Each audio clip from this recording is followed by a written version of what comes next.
How to add extensions to your desktop Chrome browser from Android.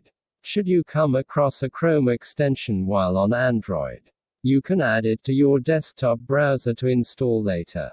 The next time you open Chrome on a desktop, the extension will prompt you to install. The Chrome Web Store isn't accessible from mobile devices.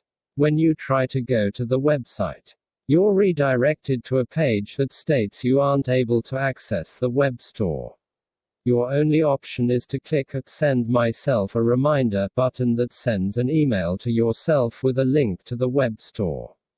While you can't access the Chrome Web Store homepage, you can open an extensions page directly when you click the link from search results or if someone sends you the link. Open the Chrome app on your Android device.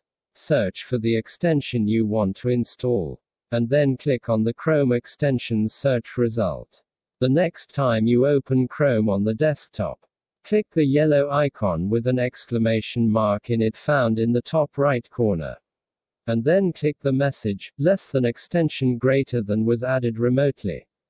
And just like that, Chrome installs the extension automatically. You can now start to use the extension immediately. Just like any other extension. Text source, howtogeek.com.